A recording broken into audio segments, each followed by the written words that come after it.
Hello, our dear students. Welcome to I-Fal. My name is Teacher Nikki, and welcome to our video lesson. So, this video lesson aims to guide you in creating grammatically correct sentences. It also aims to provide clarification to some confusions in the English language. I am very much excited to give you another lesson today. So, without further ado, let's go ahead and start the class. I hope you enjoy it. Let's go. So, for this lesson, we will be talking about relative clauses for adding extra information. Okay, so there are two types of relative clauses that you have to remember.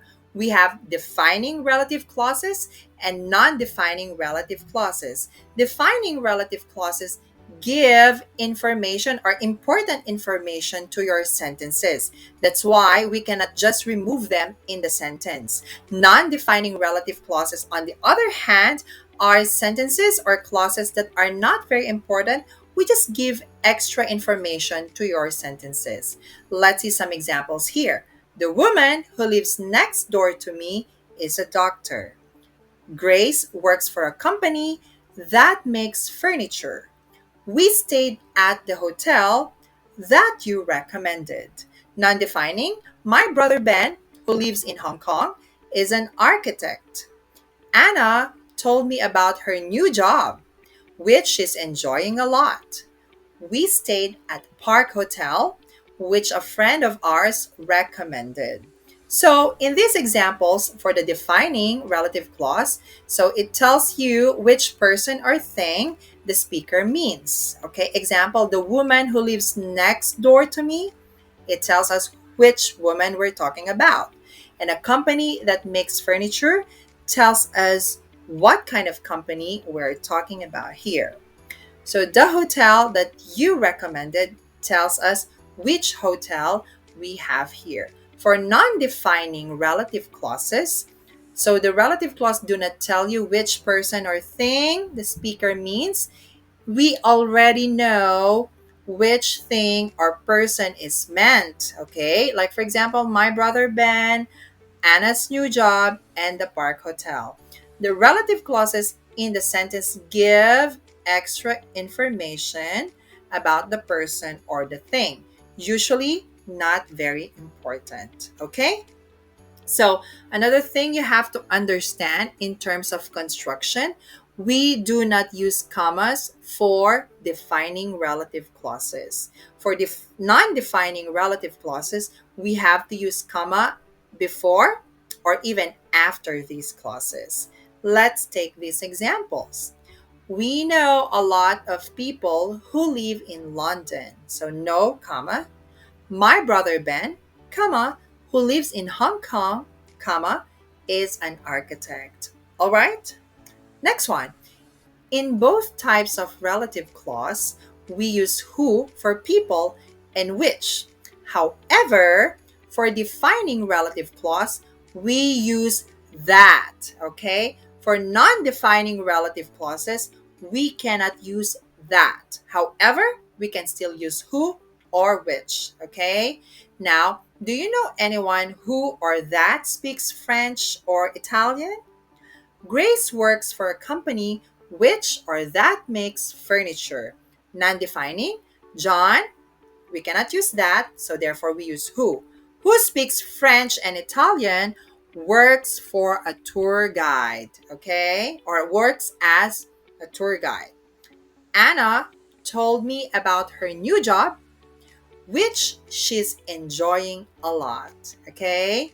Now, you can leave out who, which, and that when, okay, it is in the object form under your defining relative clauses. But you cannot leave out who or which when you have it for object for your non-defining relative clauses.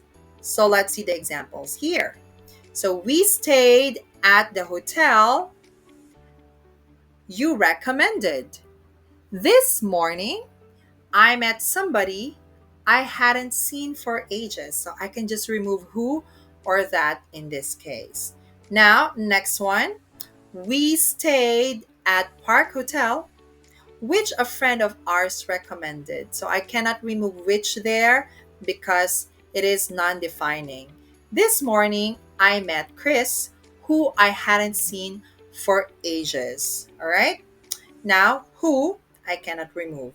We do not often use whom in the type of defining clause. Now, for non defining, we can use whom, all right, for people. This morning, I met Chris, whom I hadn't seen for ages. Do you understand? Okay.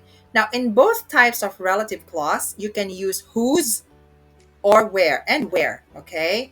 Now, we helped some people whose car had broken down. What's the name of the place where you went on a holiday? Lisa, whose car had broken down, was in a very bad mood. And Kate has just been to Sweden, where her daughter lives. Okay? So we can just use whose and where for both types of relative clauses.